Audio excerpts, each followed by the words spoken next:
So I am a Yeah. book scout, and so our company we work with production companies and studios, and we find them books, long form articles, podcasts, uh, miscellaneous IP that they can take and they can turn into TV shows and movies. So a lot of my work This is, is fantastic. yeah, no, I really, really love it because, I get to read books for a living and then I get to gossip about them. Yeah. And so it's pretty wonderful. Yeah. As the cold winds of winter sweep in, there's nothing like the warmth of a comforting cup to help you slow down and unwind. This is the season. Let Postum be your cozy companion. Made from roasted grains, Postum is caffeine-free and rich with a smooth roasted flavor. It's the perfect drink for those quiet, chilly mornings. Whether you're curled up with a good book, sharing a laugh with loved ones, or simply watching the snow fall outside, a cup of Postum is the moment you have been waiting for.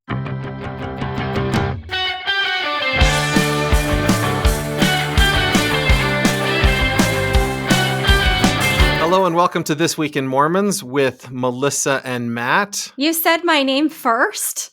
Matt, that was generous. You've moved up in my estimation, Melissa. Am I your favorite sibling now? I don't want to say the answer to that question because It's okay. I'm not. It's fine. You're not my favorite sibling. That's okay with me. You're not even in my top 3. We only have... No, 6. we have more than... We have 6. Okay. So well, thank you're you, in Melissa. the top half, maybe. Hey, I like it. Just kidding. Matt, it's so good to see you. Yeah, we're here for an interview edition. Yeah. Today our guest is Isaac Wright. Isaac, do you want to introduce yourself? Hi, yeah, and thanks so much. It's really great to be on the show. My name is Isaac Wright, and I am a Latter-day Saint. I live in Los Angeles, California, and I work in the film and television industry. Okay, so that right there gives us a lot of questions to ask you already. Yes, but Matt, first I want to set up just a quick question to Isaac. Isaac, do you want to be one of my favorites like Matt is not? Because if you want to work towards that throughout the interview, here's all you have to do. When Matt asks a question, just be like, and answer it. And when I ask a question, you say, Melissa, that's such a good question before you answer. So just so you know. Melissa, that's such a good statement. And, Thank you. Thank you. Thanks. Yeah, no, I'm really excited to be on the show. And yeah, I'm happy. I'm excited to talk a little bit about what I do as a career and then also about my project, which I started a couple of months ago, Saints and Cinephiles, which is a newsletter that I put out. Awesome. Yeah, I want to talk about that too. But first, Isaac, I want to know, first of all, your background. Did you go to college? If so, where did you go to college? Why Los Angeles when there's a booming entertainment industry in Utah or perhaps New Orleans or something?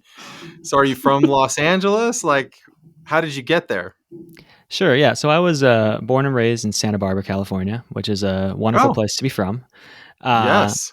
And I guess I'd always kind of been interested in film and TV. Like growing up, I'd make little movies with my kid brothers. I did like the weekly TV show that like my high school put on. And so when I went to Brigham Young University, it was definitely something that I was interested in. I applied to the film program and I got my major in that program, and it was a really wonderful experience. Yeah, I've heard the program there at BYU is top notch.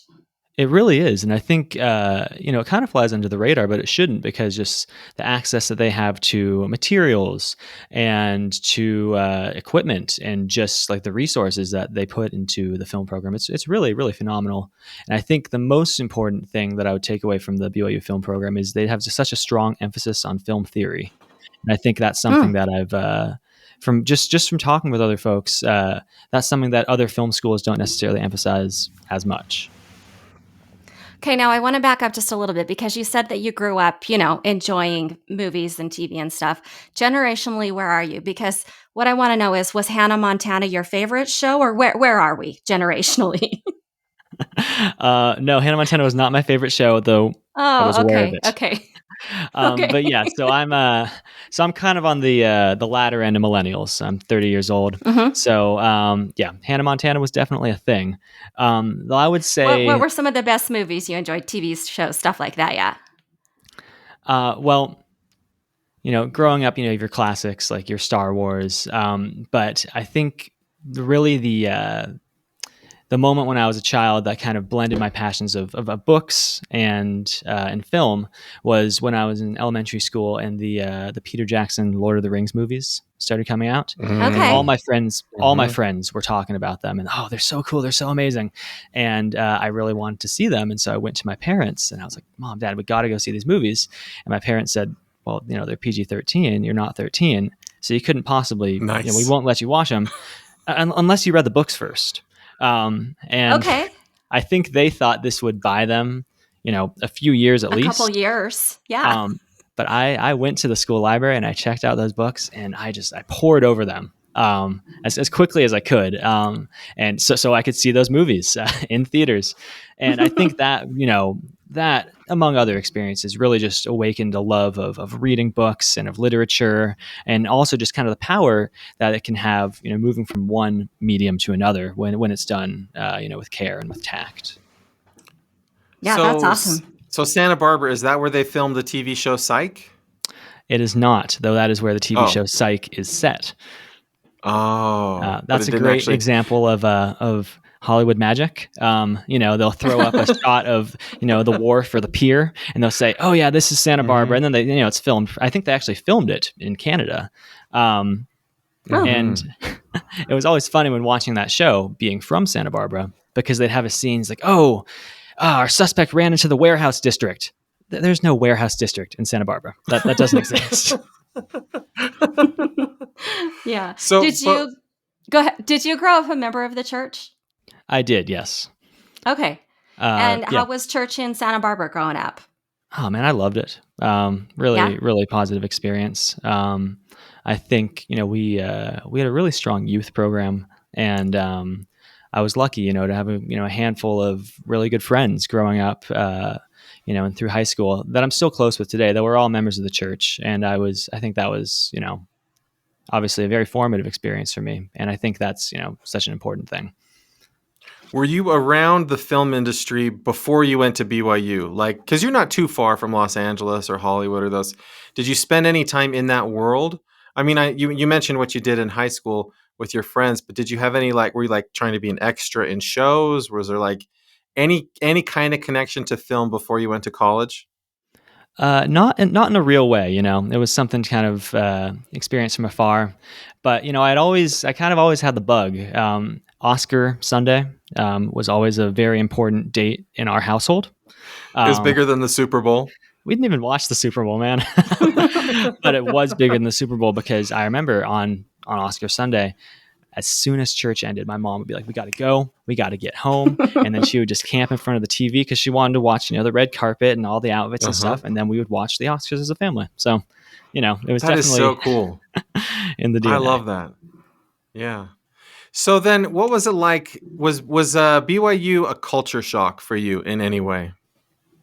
That's a really interesting question. I knew you wanted to say that's a good question, and I liked how you edited it there to an interesting question. Well played. Carry on. It's an adequate question, Matt. Yeah, I think it was a culture shock. It was something that, in a way, I welcomed a little bit. I think, it's unusual. Growing up, outside of the Jello Belt, outside of Utah, you kind of wonder what it is like, to be surrounded by other members of the church and to, have those sorts of shared values with other people that you're interacting with and going to school with. And so I think I was really excited for that, especially, as I was approaching my freshman year, approaching a lot of big decisions. I wanted to be surrounded with people who shared my values as I was preparing to go on a mission. But I think, the flip side is also true. And I think, after 4 years school, you're ready to move on and kind of to get out of that homogenous culture, I think, which is maybe the downside of a university that is, primarily Latter-day Saint. Is that, there's a lot of kind of sameness of opinion, of appearance, of ideas. And that was, I think, what really, as I was, graduating and thinking about my next steps, I knew that I didn't want to work in the film industry in Utah. I knew that I wanted to move to Los Angeles and to Hollywood and really try to make it there. Yeah. So This might be a weird way to say this, but I think that if I were to make a list of industries or careers where I would say to my children, please be careful, please don't do that.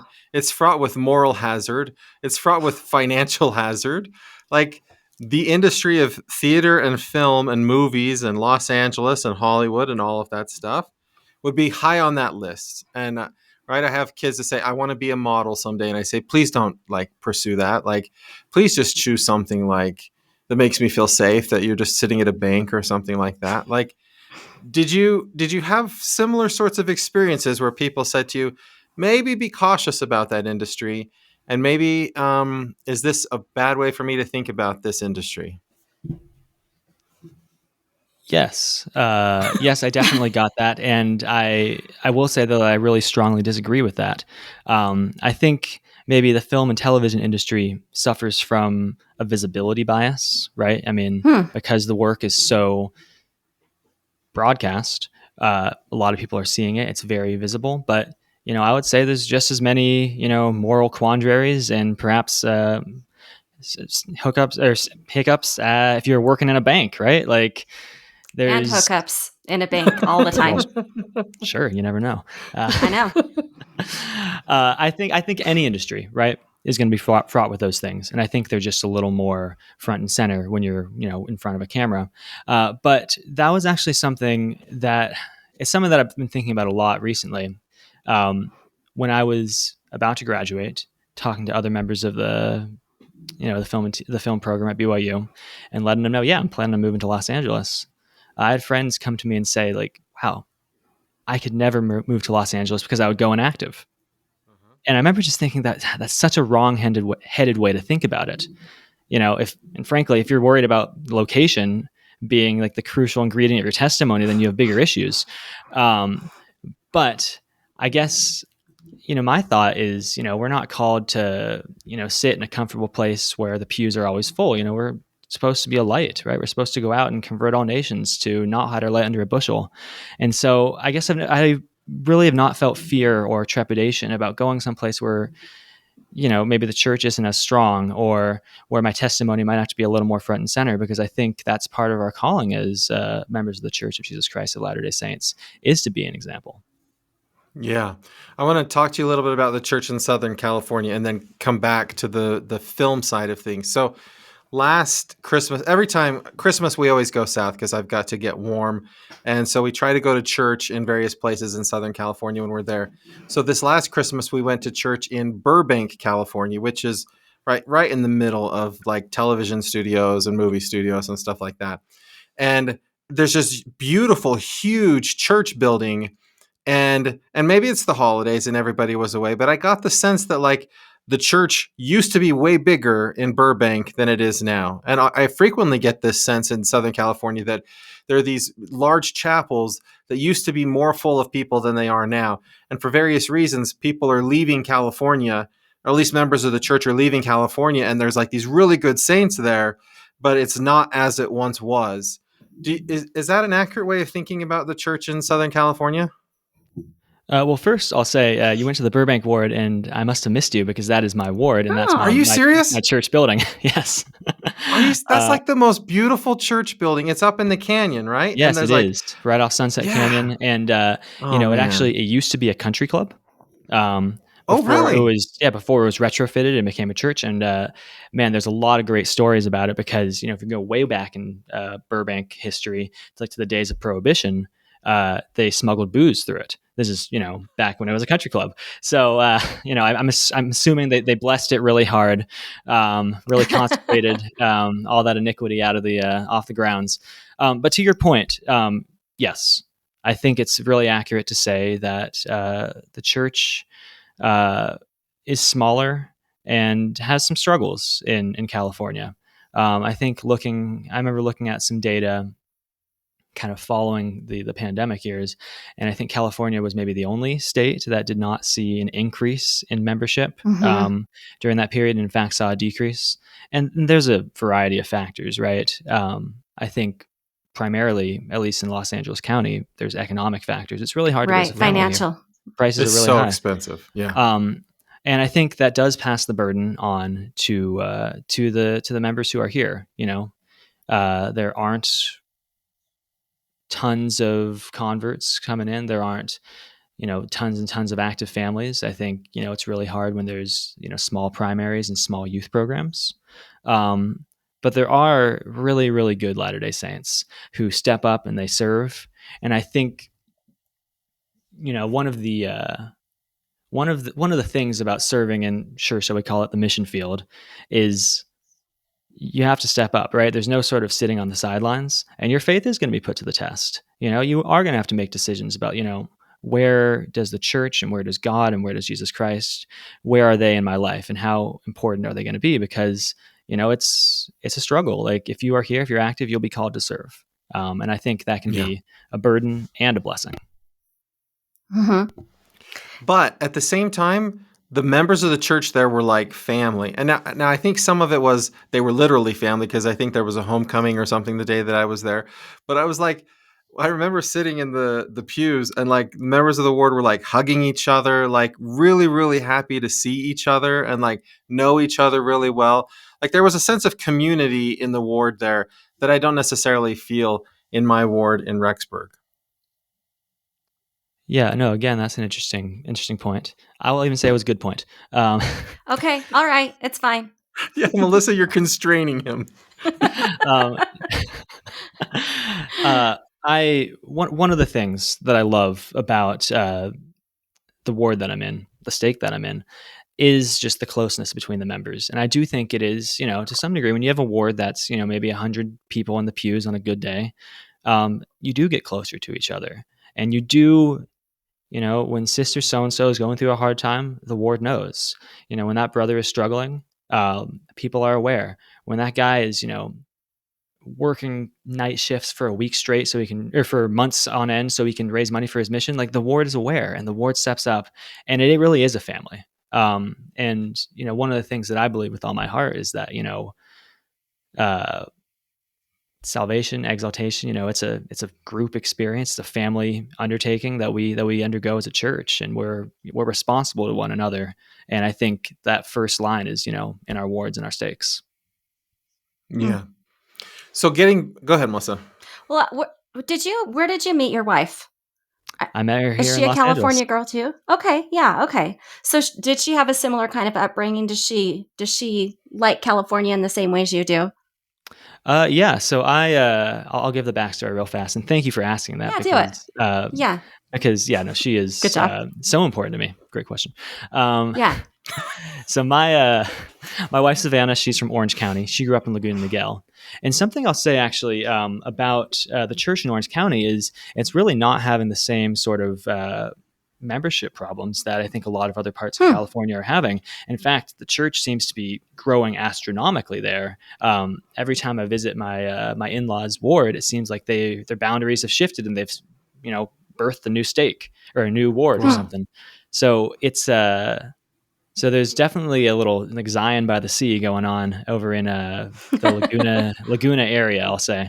Right, they have their own temple now, right? Everyone else has to share Los Angeles temple, but they get the Laguna. Yeah, don't get me started on that. Yes. So I think, she grew up a member of the church there. She went to UCLA for school. She studied, she was an an American literature major. And we met. I was still at BYU, but I'd gotten a summer internship. I was working on set. I had moved to Los Angeles. I, didn't know a soul. Not true. I knew some people, but I didn't know a lot of people, and I was looking for love. So I downloaded Mutual, the infamous dating app. Oh. Yes. And we matched. Yes. And we went on our first date to the Santa Monica Pier. It was incredibly romantic. And it was really, it was, we kind of went into it thinking, hey, this is just going to be, a summer romance, we'll see how it goes. But as the summer was winding up, we knew that we had kind of found something really special. So we dated long distance as I was finishing up my degree at BYU. And let's just say that was another real strong reason for me to move to Los Angeles. That's a great story, though. Yeah, that's a great story. So, so that does move us to, because Matt. You say it's a Mm-hmm. great story. I remember when I told my Yeah. mom that I had met Savannah on a dating app. She was just, Isaac, you should have come up with a better story. It's so lame. No. First of all, it's not lame. That is how people have to meet people. Let's be honest. My daughter met her husband on Mutual. Now, turns out they had been in the same YSA ward for two years. Never met each other, but they both downloaded the Mutual app, and that's where they found each other. So it's like, That's listen, how they do it. I can call that the Lord working in mysterious ways. I think that's great. Amen. But math questions aside, were you hesitant to work in the industry? Not for moral reasons, but just because it's really hard to get a job there and be successful, isn't it? Yeah, it's a meat grinder for sure, and I think that Yeah. is, I was probably a little bit too young and stupid to know exactly how hard it was going to be, and it's definitely a challenge. So I moved to Los Angeles, and I was taking odd jobs, working as a PA on set. Eventually, I got a job in the mailroom at a talent agency. I worked my way up. I became an assistant on desk, and then from there, I went to Sam Raimi's production company. I was assistant to the president of that company. And this whole time you're working very long hours, extremely low pay. Um, I won't say Yes. abusive bosses, but I will say, you get some bizarre boss requests that maybe blur that personal line occasionally, and definitely it's definitely a struggle, and I won't sugarcoat it for someone who does want to move out here, who does want to work in the industry. Like, it is a challenge, but at the same time, uh, even though, and I think this is the interesting thing about the industry, is so much of it is hard work and drudgery and some misery, but you also kind of love it because you're surrounded with a lot of like-minded people, and you feel like you're making stuff that is really important. And even when you're struggling, and even when you're making stuff that isn't that important, it's just a lot of fun. And so I do think that, even knowing what I knew now, like, I'm really grateful for the time that I put in, and I think I've kind of found a niche now in the industry that I've really enjoyed. Um, so I What can tell you what briefly is what I it that do. you do Yeah. right now? So I am a Yeah. book scout. And so our company, we work with production companies and studios, and we find them books, long form articles, podcasts, uh, miscellaneous IP that they can take and they can turn into TV shows and movies. So a lot of my work This is, is fantastic. yeah, no, I really, really love it, because I get to read books for a living, and then I get to gossip about them, Yeah. and so it's pretty wonderful. Yeah. Yeah, I've never heard Wow. of this job before, but this is such a great idea. I'm a librarian, a high school librarian. So Oh, I read wow. a I read a lot of books. Last year I read 183 books last year. So I read a lot of books. And I'm always amazed when one of them gets made into like a mini series on Netflix. Like, how did they decide this book over this book? And I just think that's such a fascinating job. That'd be so cool. Yeah, well, first, hats off to you, 180 something books. You should be a book scout. Well, Um, it is my job. Yeah. yeah, no, it's We'll been work really, together. I'll send you some leads. actually, I would love that.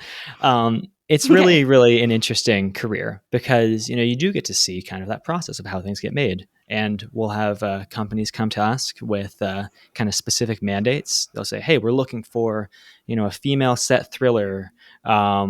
That's got a kind of cozy mystery at its center. And so we'll be looking for books that kind of match that thing. So, or a lot of the asks, because we work with TV clients, they'll say, oh, we need something, but it's got to be whatever it is, it's got to be returning, right? So you need a book that Mm, has maybe the legs to become a second season and a third season of a show. hmm Um, and sometimes there'll be very, very specific asks. Like one of our companies, they've come to us and they've said, we really, really want to find a road trip movie. So I am reading books, looking for a good road trip book.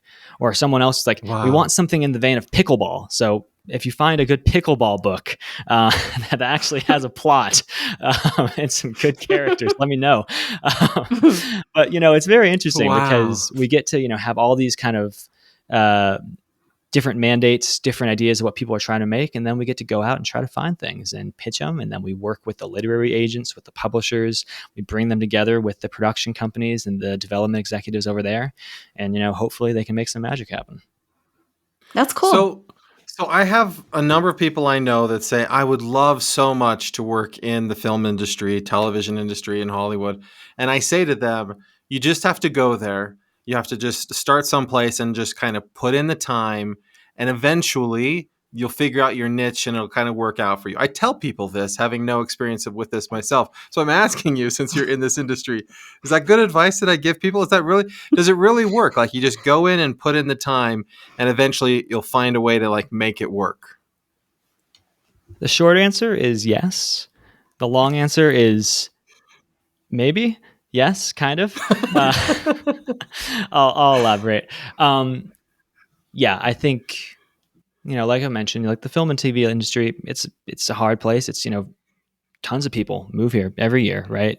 Following their dream, wanting to strike it big in Hollywood, and just statistically, most of them won't, right? And so Mm-hmm. I would caution against maybe a sort of blind optimism for people who just, hey, I'm going to work there or move there and just figure it all out. And they do it without like even any sort of like kind of real game plan. I do think that someone moving to LA who wants to work in this industry should do some preparation. Like, make sure you have some savings.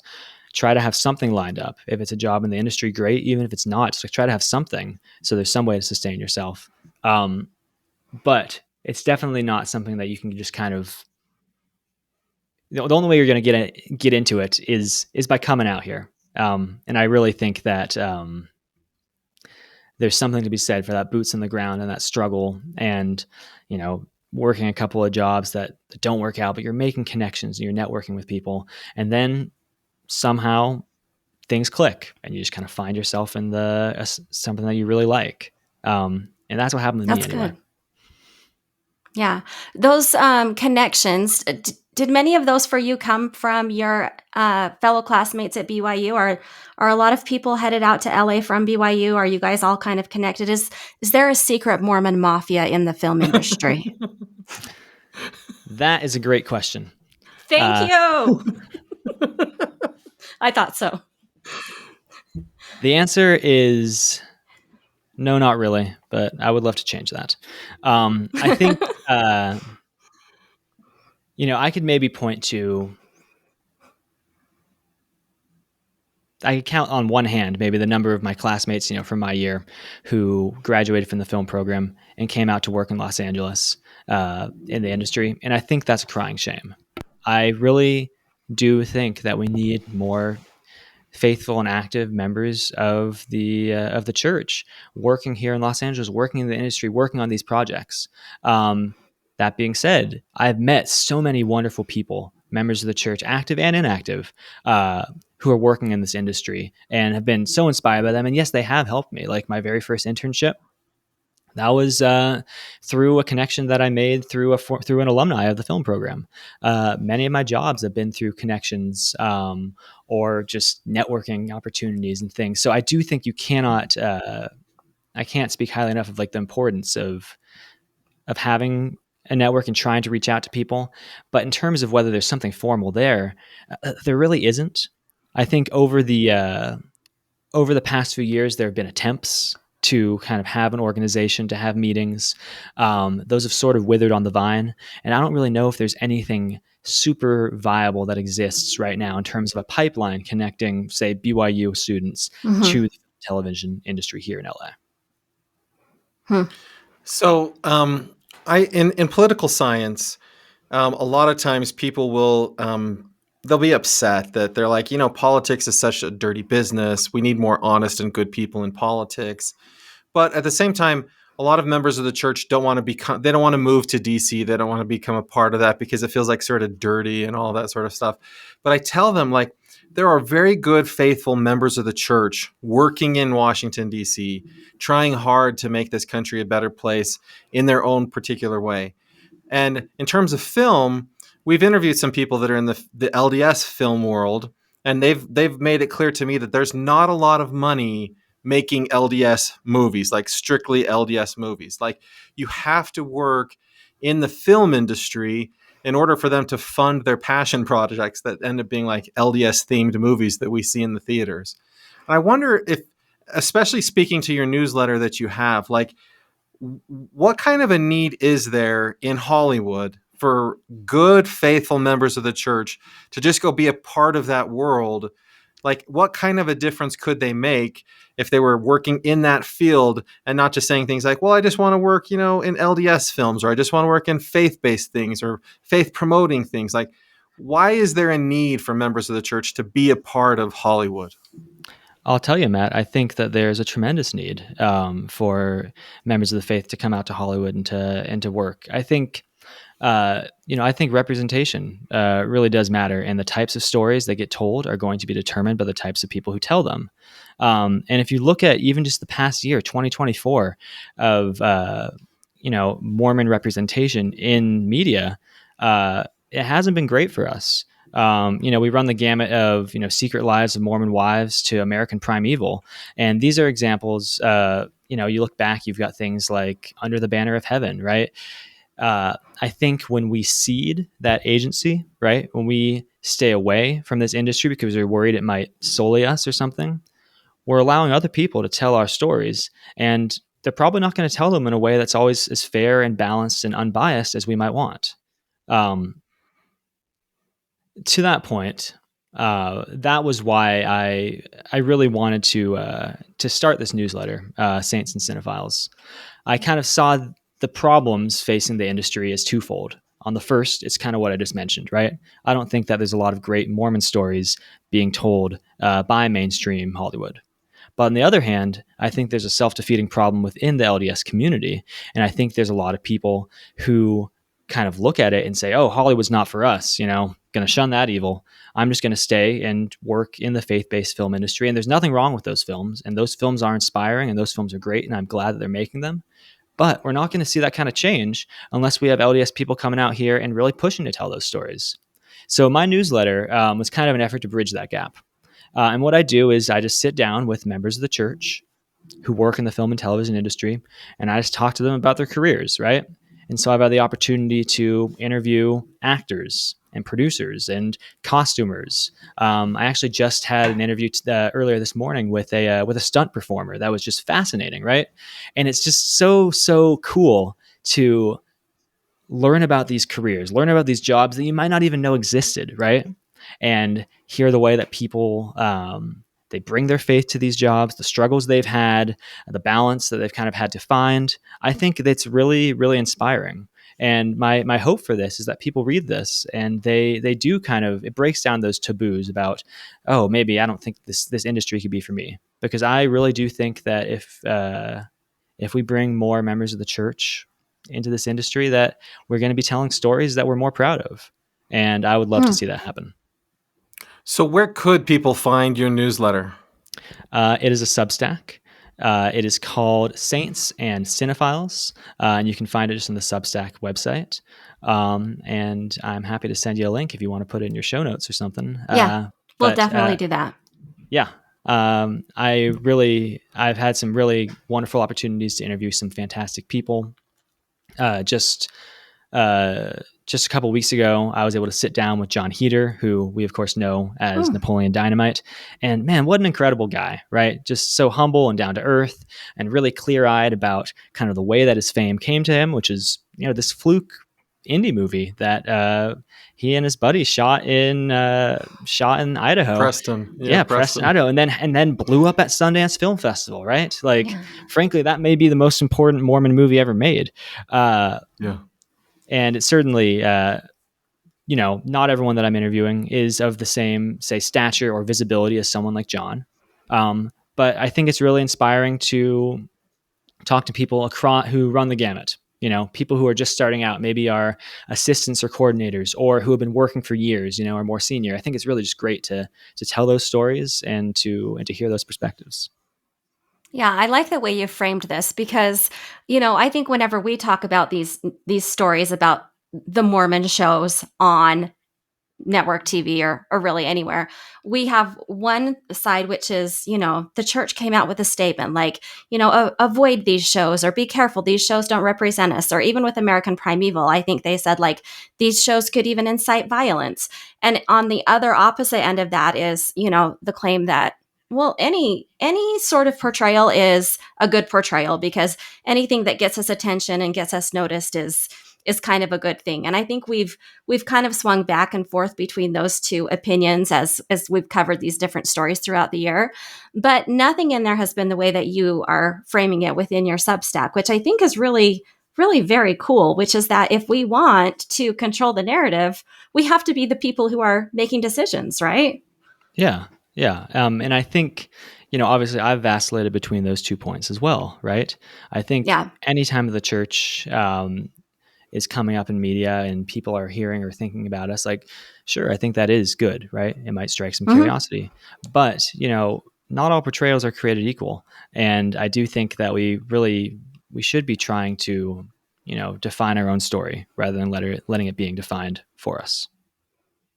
Yeah. Now, there is a controversial question I'm going to ask you, and me and Matt disagree on the answer. Okay, but I'm not going to tell you who feels what. But here's the question. Okay, The Chosen, yes or no? The Chosen. I like that show. I think that Yes, right. No. Hey, you're not supposed to reveal I'm what sorry. you think, I'm sorry. Melissa. I would like to listen to your answer, Isaac. Yeah, no, that's an interesting one. I think that it's a good and healthy perspective to have a show like that out there. I think that it is showing maybe a more human side to Christianity, certainly a more human side to Christ. And I think if that's going to help people connect to the scriptures and the living word, then that is really, really wonderful. And I know many people who that's been very helpful. And my wife and I have enjoyed the show. Like, we think it's a really, Yeah. really good one. And I think it's interesting too, just to see the way that, Hollywood has struggled to catch up, for a while, even though The Chosen was, breaking viewership records and fundraising records and stuff. It wasn't something that you were seeing covered in the trades like Deadline or Variety, right? And then there's sort of this moment where it reached that point of like, oh wow, this is a big deal. And then there was even a deal. I think The Chosen's now on the CW. So I think, and it streams on Peacock maybe. So I do think it's good, right? Because I do want to see more quality and wholesome content. I do think that it's important for families to have shows they can watch with their kids. And I think streaming is kind of broken down that maybe line of like language and violence or sex that you might see that, typically you wouldn't see on broadcast. And so it's good to have positive, clean shows out there. But at the same time, I will say, that's good. I want to see more. And I don't want to see them all be like that, right? I don't want to see Chosen spinoffs going on forever. Like, the true story of Saul, right? I want to see some real creative things. And I would also think that, that's a very overt message. I think that you can do even sometimes even some more good in subliminal, in thematic messaging. And I would love to see more of that. Well, yeah, that gets me thinking about Napoleon Dynamite, right? Which you called one of the most important Mormon movies ever. Because it's a Mormon story told by Mormons, right? And there's nothing overt. It's all kind of like covert sort of things. And so you just think like, okay, any of these shows that are out there right now that are Mormon themed, how would they be different if it was members of our church telling that story? You can think of all the ways it would be different if it was members of our church telling that story instead of some other group telling that story. But I think so. Heretic is the highest grossing LDS adjacent film of all time. Is that right? I think Heretic is the highest grossing, and I didn't make it past the beginning missionary scenes because I don't know. But again, I don't love The Chosen, so I probably don't have great taste in film and television and things like that. Correct. I would never go on your podcast and insinuate that you have bad taste. Okay. I love Inside Edition. That's my job. Yeah. I watch Inside Edition regularly, and that's about all I do of television. So what do you think about Heretic? Like, is that healthy, helpful, good for the church? Like, it's not overtly really anything about the church, right? It's just another kind of horror movie, but I don't know. And I imagine you've probably seen it. If not, then I guess you don't have. But it's something we debate a lot on the podcast. So I wonder, someone as an insider's perspective, what do you think about Heretic and what it says about our church? I would encourage people to watch Heretic. Yeah. And actually, I think that's a really interesting example. I'm glad you brought it up. And I think something important to note about Heretic, just from the jump, is that it was produced by a member of the church. Julia Glauzy is the head of Beck Woods, the production company, and she got me my first internship in Los Angeles. Wow. Yeah, the two actresses who star the titular the missionaries of the film. I know they were both raised in the church. I know Chloe East. Actually, she's a friend of mine. We were in the same ward back when I was in Hollywood. So I think, like most things, there's danger of painting in just a strict black and white brush, right? And I actually think that's a big theme of the movie is if you can get past the first 10 minutes, which I agree are very distressing and don't feel like anything I've ever seen a missionary say or do. I think it's a really, really thoughtful and introspective take on belief and disbelief and what that means. And also I think systems of control and I think the role of maybe ceding control to Jesus Christ. I think there's some beautiful themes in that movie. And I think that the ending especially is very thoughtful and open-ended in a way that just invites conversation. And I think more important than anything is, to be having more conversations, I guess. And so I welcome a movie that is going to approach something like missionary work and, systems of power within the church and without, and faith and doubt in a way that is not didactically coming down on something, but instead kind of allowing a discussion to be had. I've thought about this movie a lot, actually.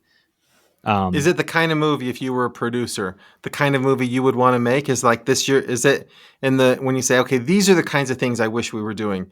Is something like Heretic the sort of thing you sort of envision?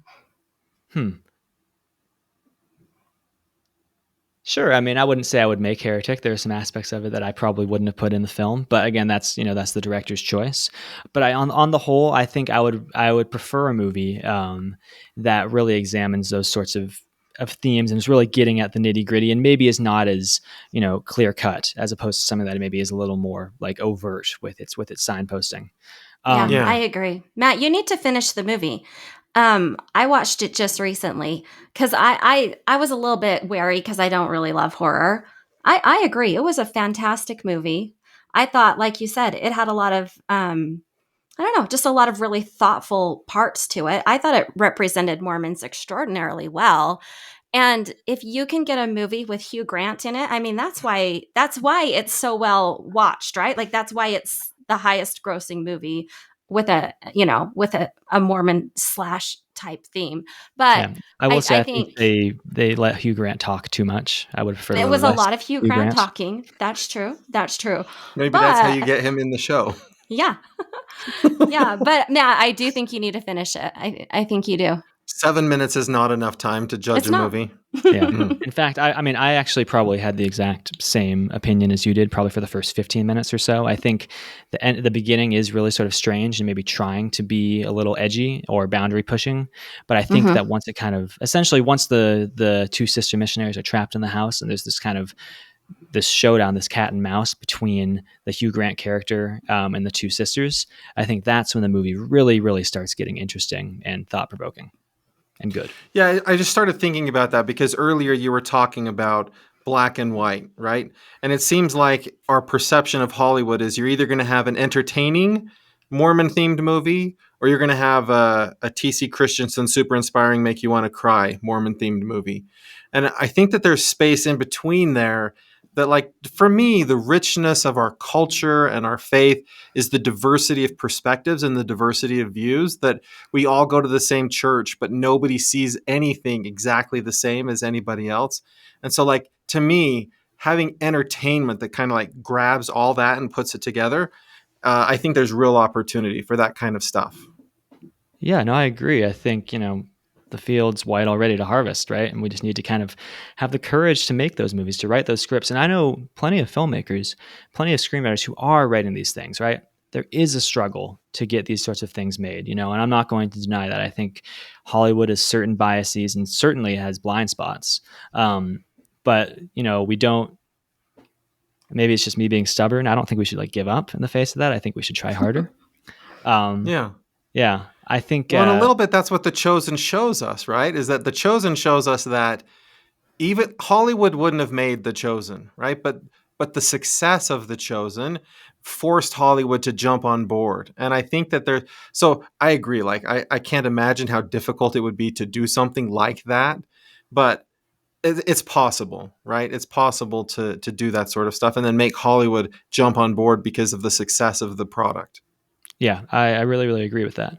Um, I'll just highlight another movie, not a Mormon movie, but I think a great example of this is the film Conclave. I don't know if Okay, Oh, any I of yeah. you have love watched that it, but show. yeah, but Yeah. Yeah. nominated for Best Picture at the Oscars this year. Actually, and I'll just toot my company's horn. This is before I was at the company, but we found that book and we helped the production company get it. Oh, So it's a big feather in our cap that we're very proud of. But nice. Yeah. I love that movie. It was probably my favorite film of 2024. And I think it was such a fascinating way of approaching, again, like these themes of faith and leadership and power and corruptibility and honesty and humility. And, you know, I think maybe if you're Catholic, you might take issue with some of the portrayals, right? Sure. But Yeah. on the whole, I look at that and I think, what a beautiful example of, telling a story that's full of all these themes, right? These honest and just bare and moving themes in a mainstream film, right? I would love to see more things like that. Yeah. And I Yeah. think, frankly, anyone who is in a leadership position in the LDS Church should watch that show or should watch that Yeah. movie and think about, especially Doctrine and Covenants 121, what it means to have power and have leadership and how to lead and, pitfalls and things to strive after. I was very, very moved by that film. I agree. I felt the same way.